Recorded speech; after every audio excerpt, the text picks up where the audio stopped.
Pulled up and parked here at Flag Ranch, getting ready to do a ski expedition into Yellowstone of 7 days. Should have a good time, cover a lot of miles, hopefully not run into any dangerous animals, but have a good time.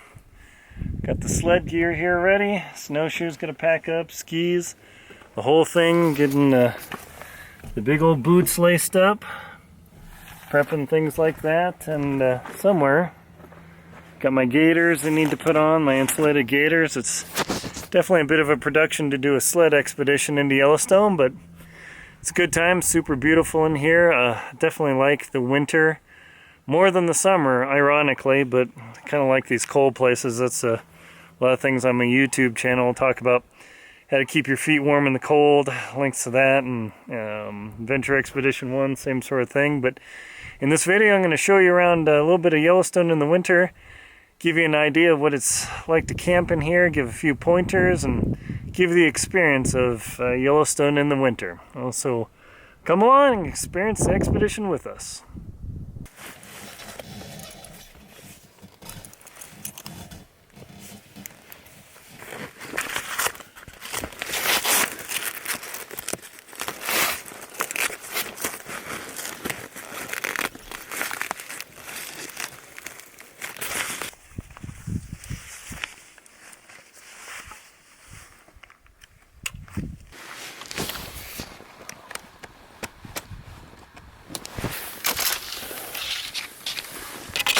Well, we're at the south entrance. Gonna start heading towards the west thumb of the lake. Take us several days to get there and several days back. So, looking forward to it. We've already seen a pretty good crowd of bison, about 30 bison out on the snow today. So, hopefully we'll see some other animals along the way. I didn't even have to have my gloves on at the moment, but I will wear them so my hands don't get all chuffed up on my ski poles.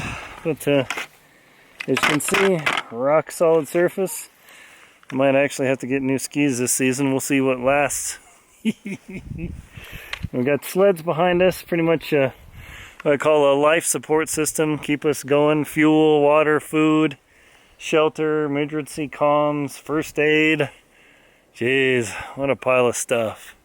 So we're going to be heading through there, and then a short distance to the south entrance, and then we begin working our way slowly up the Yellowstone caldera. That is a grind. It's be about a day and a half to get up to the top of that caldera. It's quite a haul, right? Yes, yes.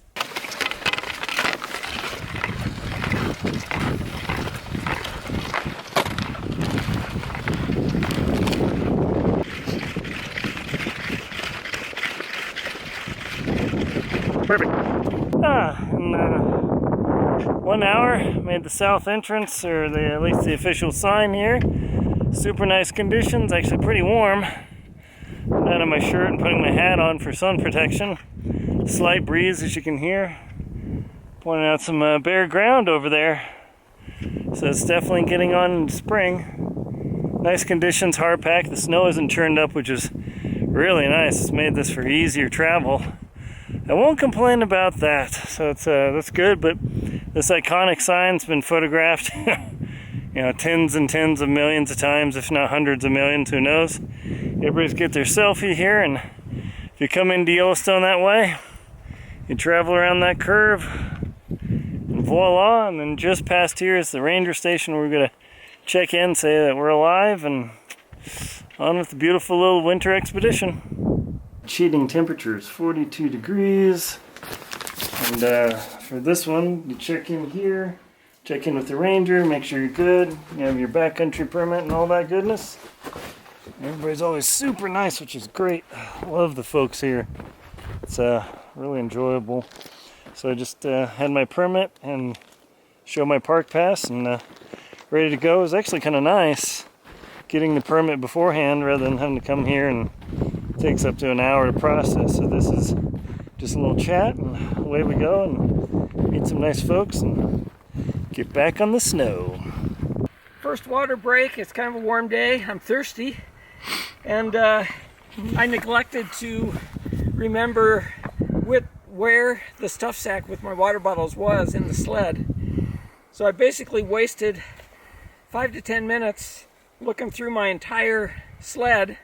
Very last stuff sack I check is my water bottle stuff sack. So now the water bottle is right there under the zipper where the zippers both come together. Next stop, I can pull the water right out and get a drink. Yeah, it is amazing when you get started and you just throw things in and you don't think like, okay, when I stop, what's the next thing I'm gonna have to do? It just doesn't, yeah, it doesn't rise to the priority until you're digging and digging, like, oh my gosh, where is this thing?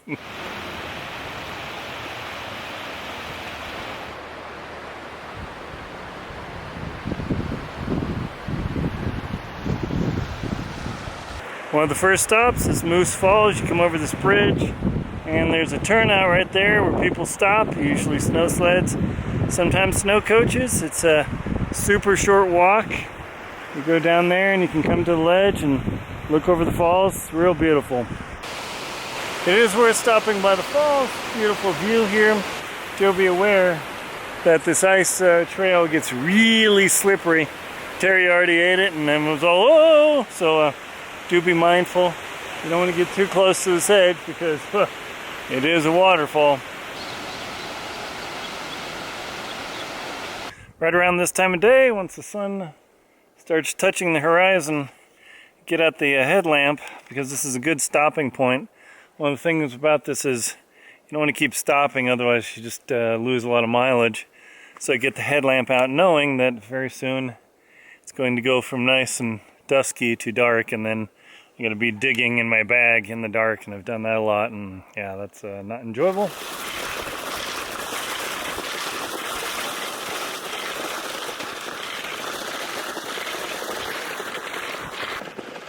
This is one of the challenges of this experience, is deciding a campsite, because as you can see, it's pretty dense trees. It's all lodgepole. Come around here, they're sort of the same, but there are these channels here where there are obvious drainages that you don't want to camp in because there could actually be water under there. So this point, even though it looks like the top of the hill could be nice, there could be a lot of slopes. This is where you start to think, okay, let's look for a camp, because we've got a big tent. We need 15, 17 feet of space. It's quite a bit, so you can't pinch this in a small space. I switched over to snowshoes instead of skis because we have to track up into there, and once the snow breaks loose and you're pulling a sled, your ski tails kick into the snow and it becomes a real fight. So even though skis are generally more efficient, when you've got to drag a sled over real awkward terrain, I found that the snowshoes tend to work much better because you can get real purchasing power. And the tails, even if they bury, it's not that big a deal. They don't get hung up.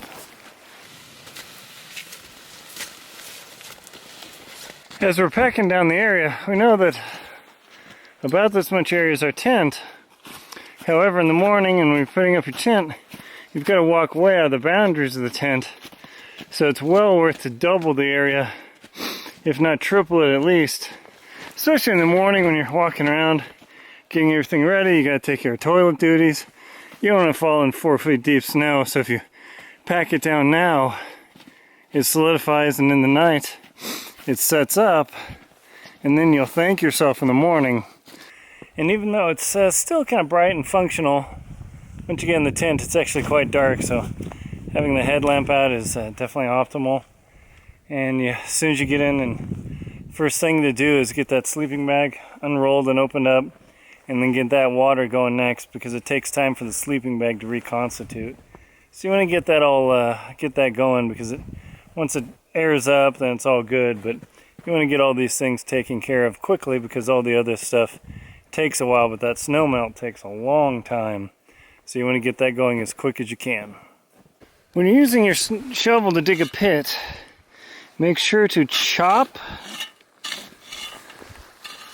and then lift. Don't try and punch and pry up, because you can break your shovel. This is a really tough shovel, but that force with that kind of weight, you can break your shovel. I've done it.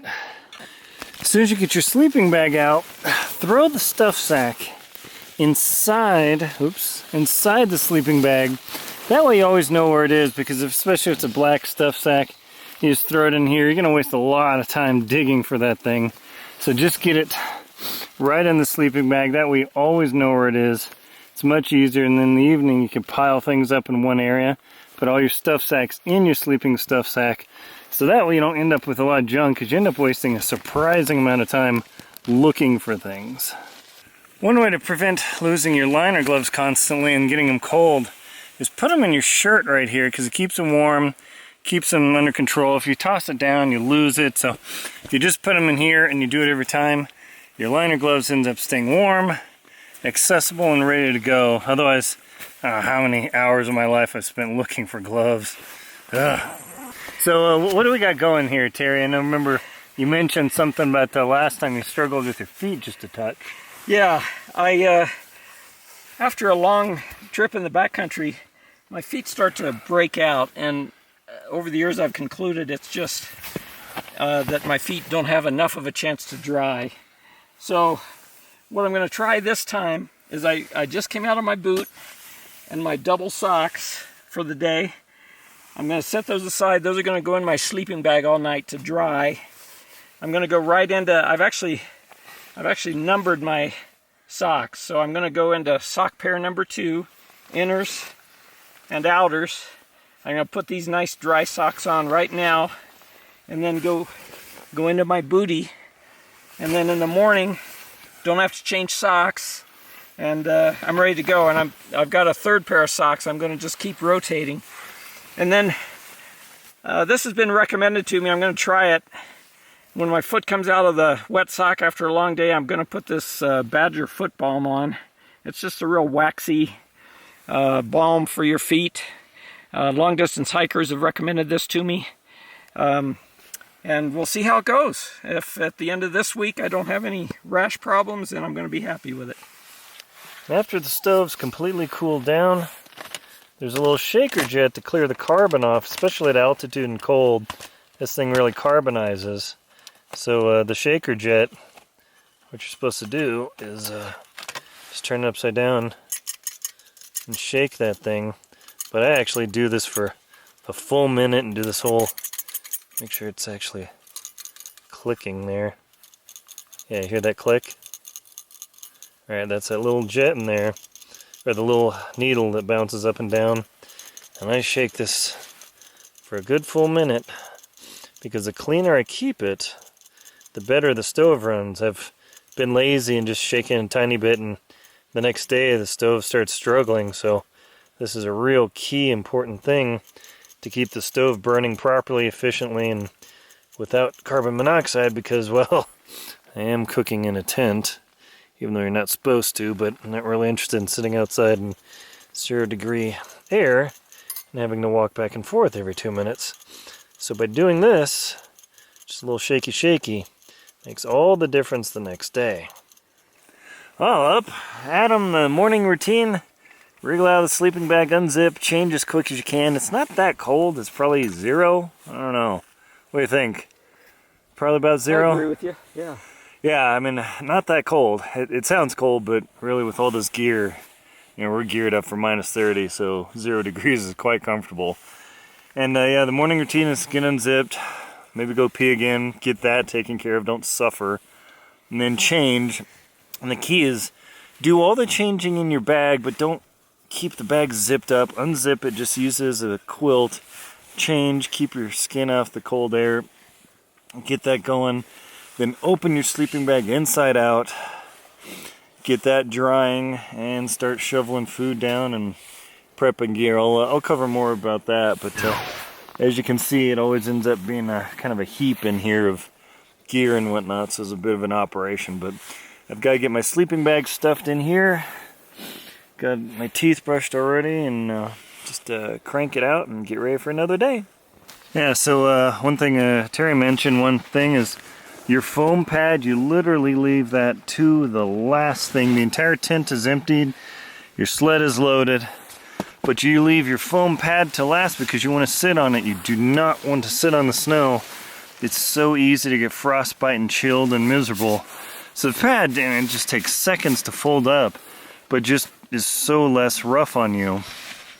because I packed down the snow, it's really hard to chisel that out. So use the corner of the shovel and just chip around the stakes, because you don't want to break those things because you only have so many. So you just got to be gentle.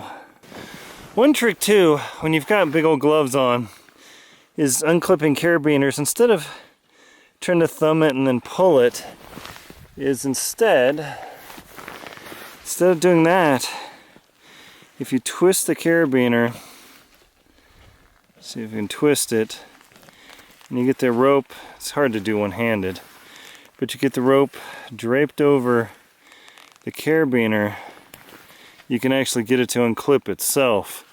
Rather than fiddling trying to push the gate, just get the rope to drape over the gate and it flips right open.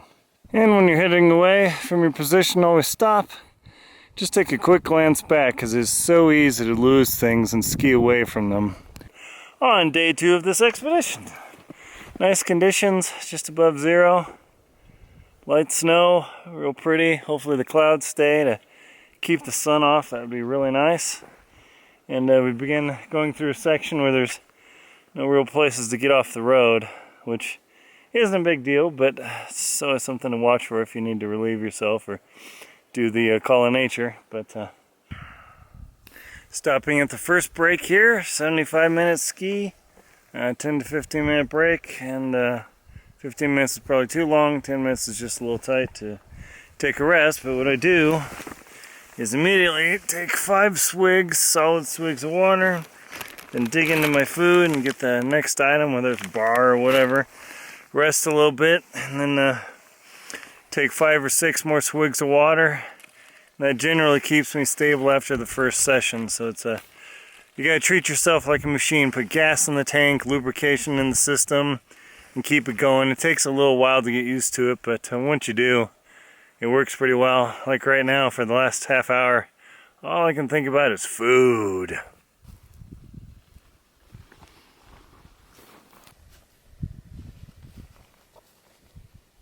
On expeditions like this, as you can see, I'm going to cross through an avalanche area in the next quarter mile. Sometimes I've seen massive snow boulders just smashing across the road.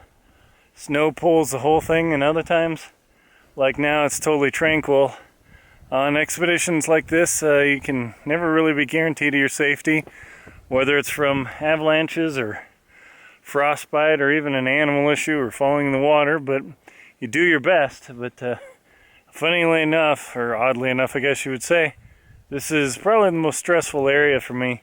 Talked to a ranger and he said, yeah, this zone's totally calm now, but other times when I saw ice chunks the size of a minivan just kind of laying against the road, it's like, whoa! So it's definitely legit out here.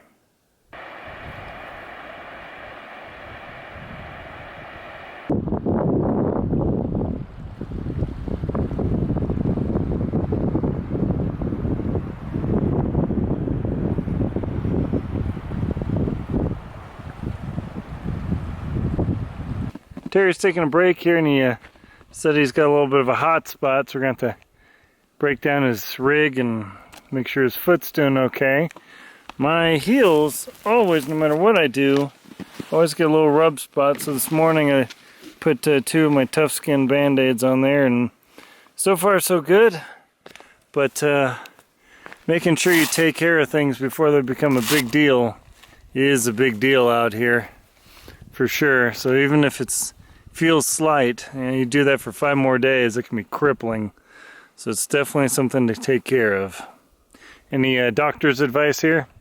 I agree with you completely. It's better to deal with it before the skin breaks down, because once you've got skin breakdown and a blister or an abrasion, it's going to take a lot longer to heal. So preventative is better. Oh, look him. It's already a blister. Oh! Should have done it at the last break. Oh, yeah, boy. Yeah, sure enough. Okay, well, it's a good thing we can call a doctor here, huh? All right. So, what's the process? So yeah, once you've already developed a blister, treatment that works as well as anything I've come up with is you take a piece of moleskin, cut a hole the size of the blister, be generous with the moleskin so it stays on. You lay that down, but not with no adhesive on the blister. And then ideally, if you've got it, you put a little antibiotic ointment on the roof, on the blister itself, and then cover that with a Band-Aid. Oh, 2-layer. And that way there's no adhesive against the blister that's just going to pull it off later. And if you can do it well enough to leave it in place for a couple of days, by the time you pull it off, it can be healed enough that it's much more comfortable. I've used that with a lot of wildland firefighters that I've worked with, and it's worked pretty well. So. Oh wow, so a nice big hole. Yeah, you want to get past the edges of the blister.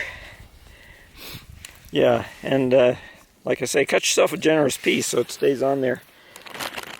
Don't be cheap, huh? Yep, right. Now ideally, I'd put some antibiotic ointment over that part, but I'm not laying my hands on it real easy here, so. And then I suppose you get your hands all greasy and then it gets in your gloves. Yeah, so we're going to do without that, and yeah, then you just protect the blister roof with a Band-Aid, and just try to put the pad of the Band-Aid touching the blister so it's not going to pull it off later. All right.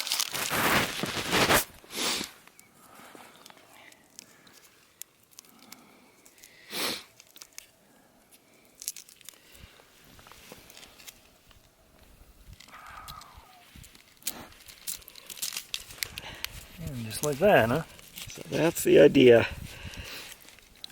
Yeah, and now that'll protect it. It'll feel much better, and I can keep skiing. And like I say, if that'll stay put for a couple of days, I'll leave it there and not disturb it. But if it's peeling off at nighttime when we stop to camp, I'll take it off and redress it in the morning before we get started. All right, so you just if it's starting to fall apart, just rip it off and go again. Don't try and recover it. Don't try to keep laying it down, because it just will wad up inside your sock and create more problems the next day you've got to ski. That's one of the struggles is traveling in winter in Yellowstone, is once you get within half an hour of your stopping time, you know, the sun's about to set. Do you want to try and do this in the dark, or you stop a little bit early? You stop early, you don't cover as many miles, but then you don't suffer doing this stuff all in the dark when it's extra cold. So it's always a tough call, but we covered our full distance. We went till 6 o'clock on our stop time. I think this is probably about as good choice as we're going to get, because once the road turns there, starts heading up towards the Colson Divide, and then it gets kind of steep, and I don't know doing that, so it's probably as good as it gets.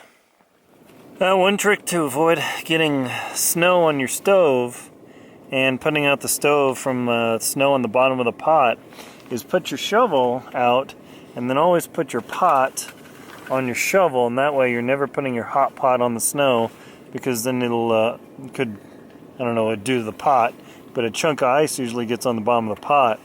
Then you put it on the stove, that ice melts, and boom, stove out. So you can see here right now.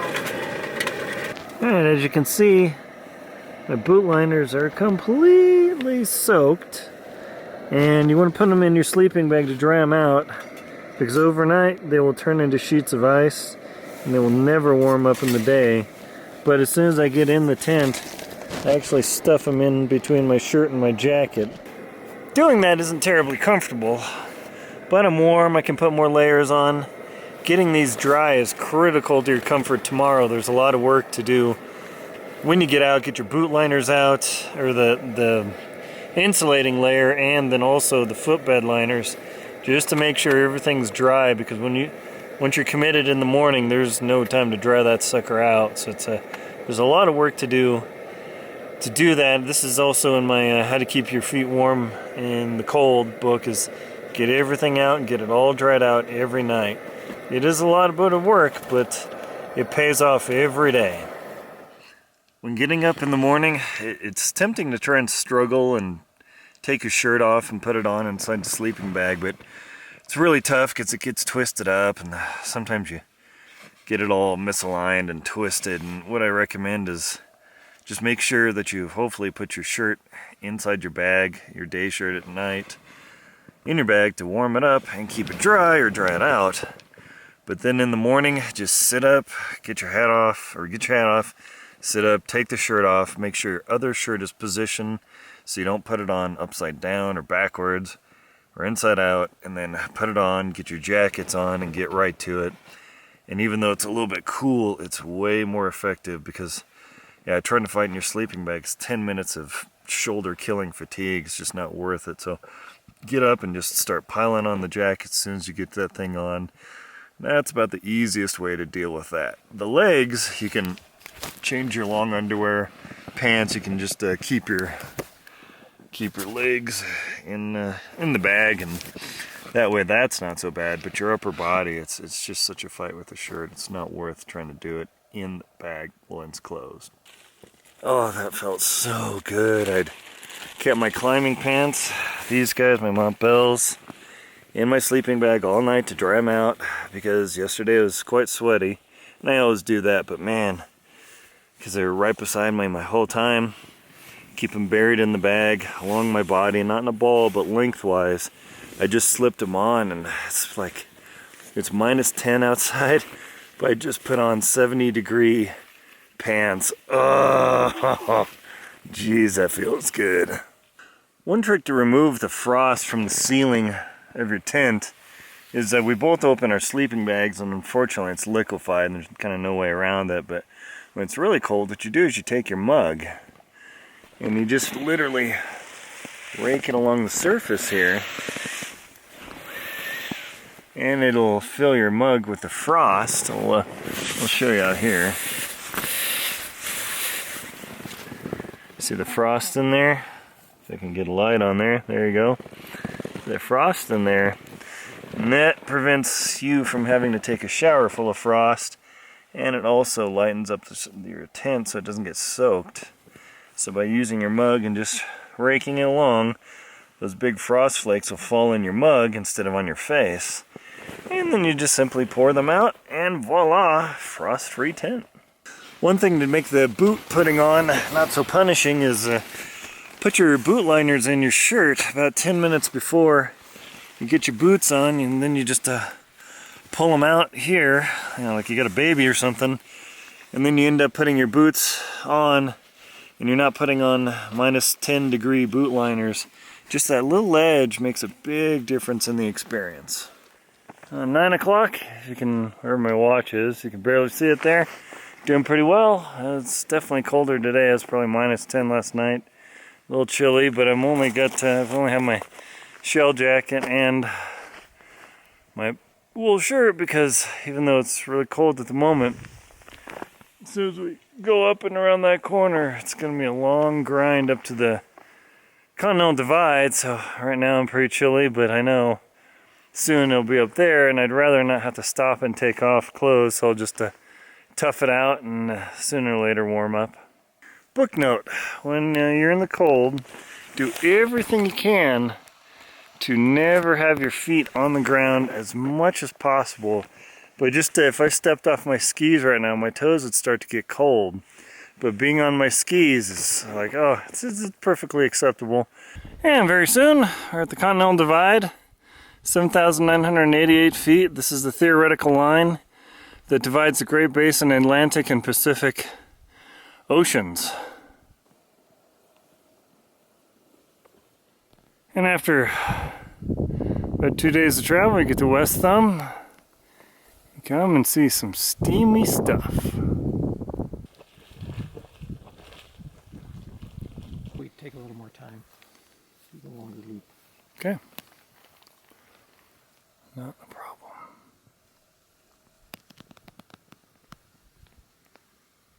There's not going to be anything more we can impressive even without. Good. And the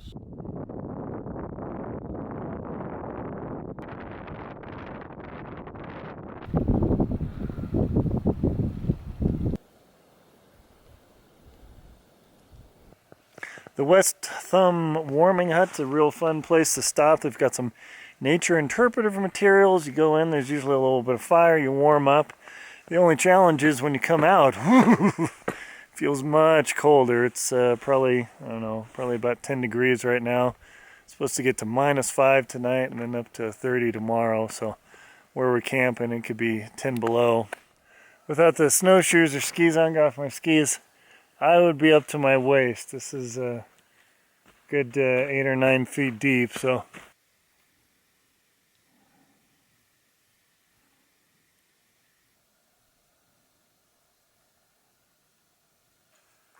We ended up stopping a bit early because the terrain beyond here, the road is actually melted and it's bare asphalt, so we'd have to completely unrig, take our skis off, lift the sleds, haul them over so we don't wreck our gear. So we decided to stop here and give us a little time to stomp out the camp and, and exactly got a chance to actually let the snow set up.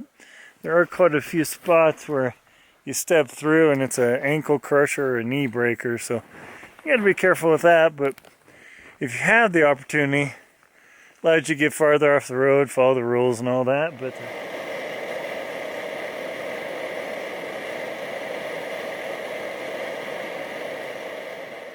yeah, another good night of sleep, as you can see, all covered in frost.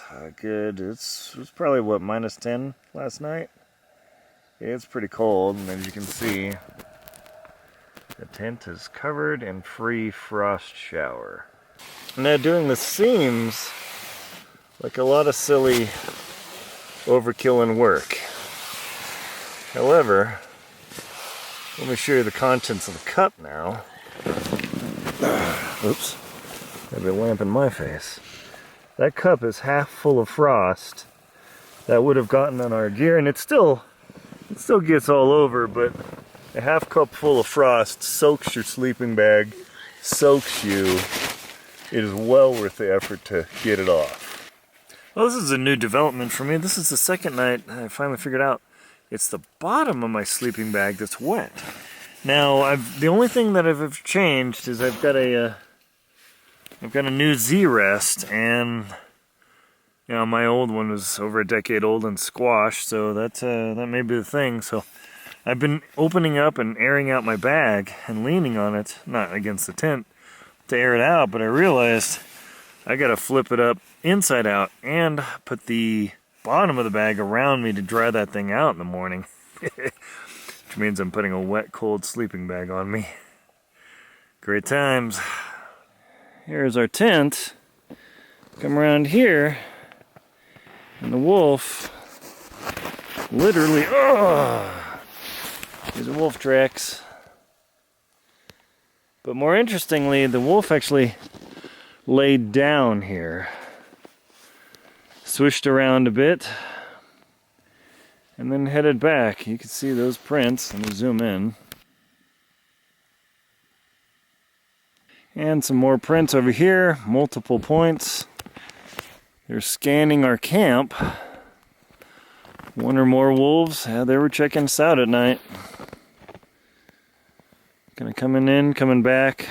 Surprised I didn't hear him digging, but he actually flopped down for a while. Just like that, and here we are. Guess they wanted to visit. So Terry had to get up at night and go out, and he realized when he heard the howling. Yeah, so what happened? Well, I was outside the tent about, what was it, around midnight, I think. Yeah. And wolves at midnight. Yeah. After I took care of what I needed to, got back in the tent, tucked in, and it was just 5 minutes later, we heard the wolf howl very close.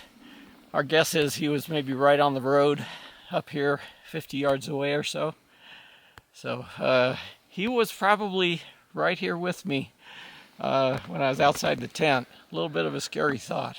Just to give you an idea of the size of the paw, there is my glove print. There is the paw print. Pretty much the size of my hand, I would say. Yeah. So what thought just passed your mind, Terry? Well, when we heard the wolf howl close last night, you didn't realize how close it was. I was hoping they were just on the road, but here we are on our trail into our tent, which is right behind us. You can see all the wolf tracks right on it. They just came right up to our tent. How does it make you feel? Well, it was a close encounter. Even though we didn't see them, it was a close encounter for sure. Yeah. Put some fear in your heart to realize that you're not in charge out here.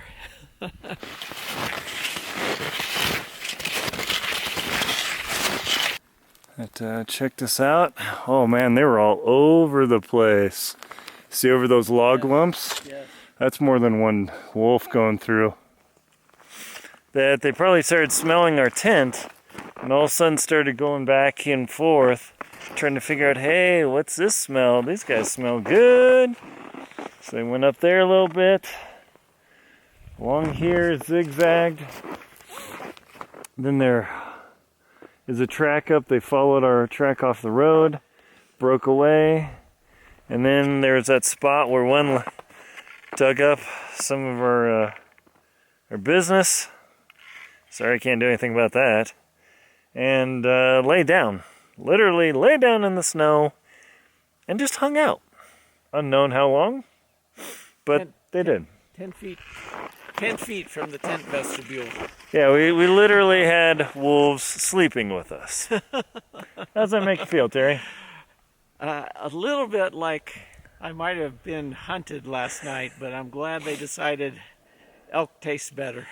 Yeah, it's a good thing we're all wrapped up in these feather sausage, like what's that? Not hot dog on a stick, but corn dog. Corn dog, yeah, we were corn dogs or pigs in a blanket. That was us. So fortunately, we're still alive. Nothing happened. Rangers always say they'll never bother you, but when you're laying there pretty much helpless, only with bear spray and like you're nothing else, and a whole pack of wolves cruises by, it gives you pause for thought. I'll admit that.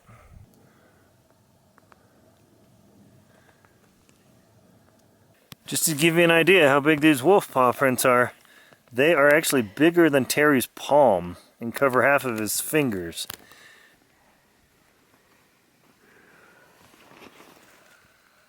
To say it's cold is an understatement. It's at least minus 20. It's between minus 20 and minus 30. I put my arms out and, ooh, man, it's like ice water. It might even be colder.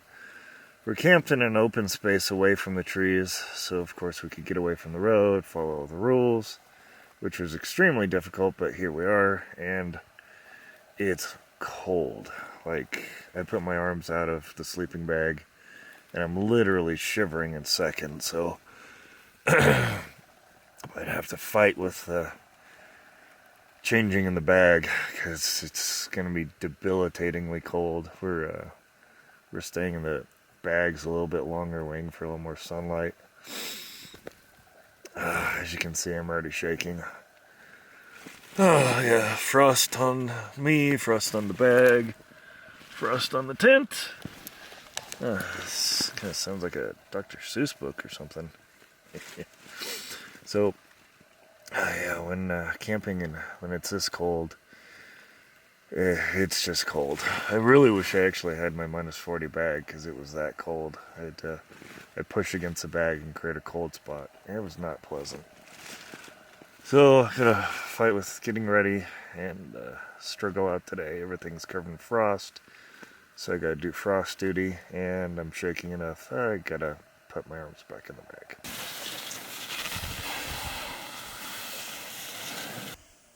Another day in the neighborhood. Beautiful campsite, great location, but it was cold last night, probably almost minus 30, because there are no trees on top of or exactly near us to this open space. Whoo boy, that was a freezer. Now, One of the challenges of skiing in Yellowstone is they require you to get a quarter mile off the road.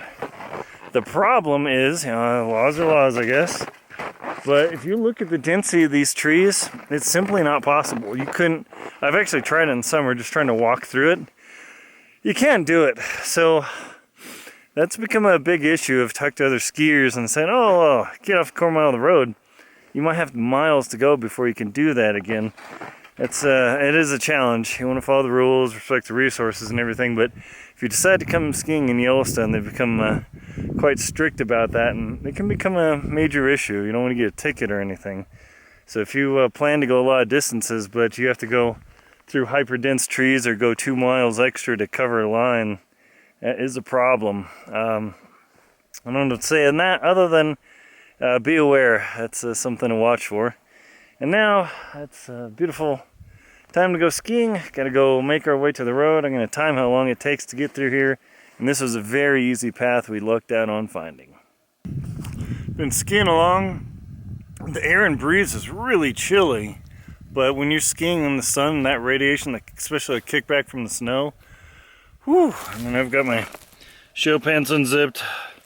I'm down to shirt sleeves, thinnest gloves for hand and eye protection, and still too hot, even though the air is probably 20 degrees. It's just one of those things when you're skiing in Yellowstone and general winter adventuring.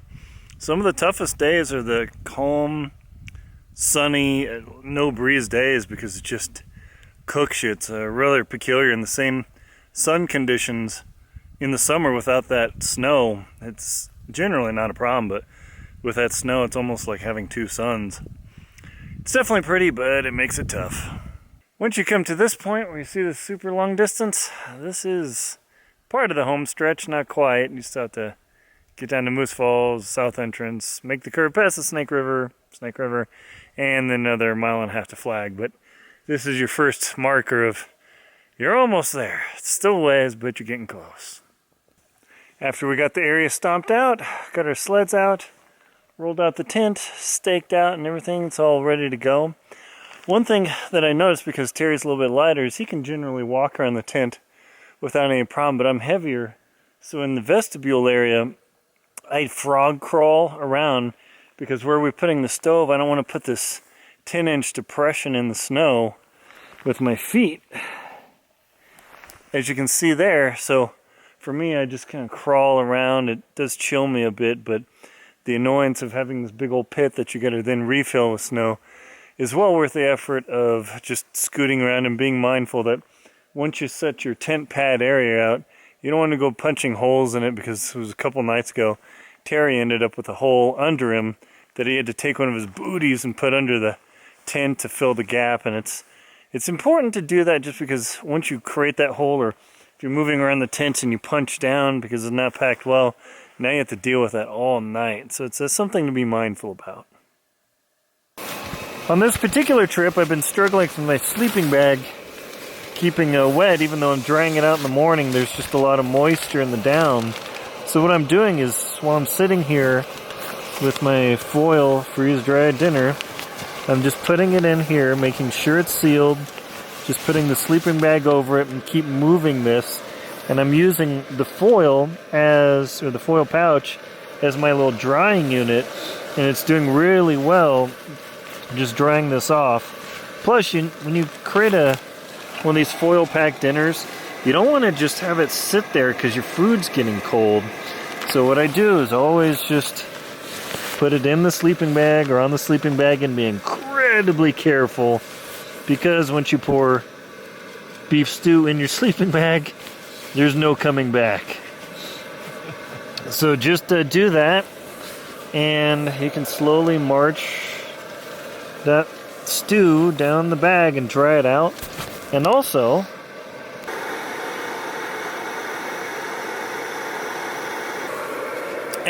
if you are struggling with moist clothing or moist gear or whatever, if you get boiling water and you put it in your Nalgene, take the neoprene off, of course, you can actually run this boiling water Nalgene across any wet fabric, and it will steam the water out, and it will not destroy or damage the nylon at all. Now you might need to hold it with gloves or something for a moment, but boy, just having that boiling water in there, and it's not going to stay that hot. You just move it across and you see the steam come off. Ha ha ha ha. Totally works. And that's another great way to dry your sleeping bag when you're struggling with just having to keep going and not having a drying day. Here, Terry Williams and myself, Aaron Linsdale, are on our last day of camp out in Yellowstone National Park. It's probably, what, 0 degrees? Yeah, cold still. Yeah, cold, but not so bad. Pretty reasonable. Not too bad of a night. No. Cool. Yeah, classic camp. Takes forever to stomp out. Takes forever to take down. But that's just part of the winter camping experience. Hopefully you enjoyed this movie. We're going to forage out and we'll finish it up. But it's definitely an adventure in Yellowstone. All right.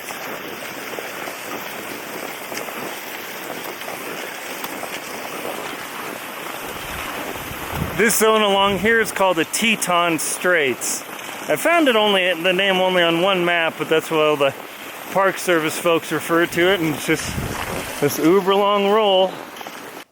When you leave the park, you have to make sure to go to the ranger station and sign out, just so they know you've left, in case they start wondering, hey, this guy's car's been here several days past the permit time.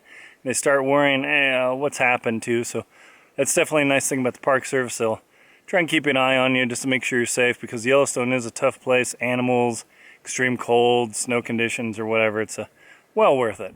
Some ski expeditions are longer than others. This one was pretty solid. Made it all the way to the West Thumb area. Checked it out. Went around the lake partly.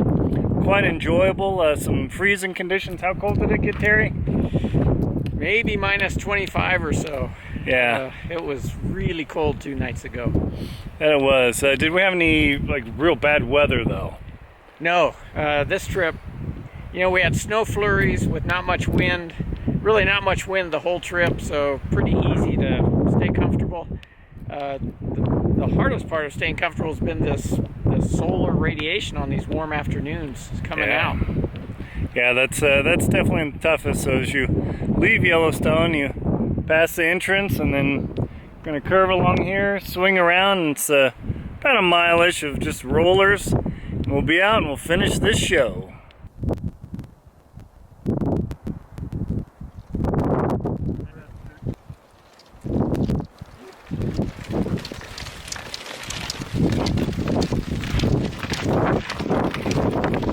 And here we've arrived back at Flag Ranch after about a week of travel. What say you, Doctor? Great trip. Good time with Aaron. I think the most memorable times for me were the beauty of the thermal features, the serenity and silence of our campsites, and of course being visited by wolves one night. That'll always be a memory for a lifetime. Nice. Definitely a good Yellowstone trip. Great weather. Well, actually, the perfect weather makes it challenging because it's a little bit hot, but we apparently, from what we were told, we just beat a storm in. All good. So can't complain, right, Terry? Right.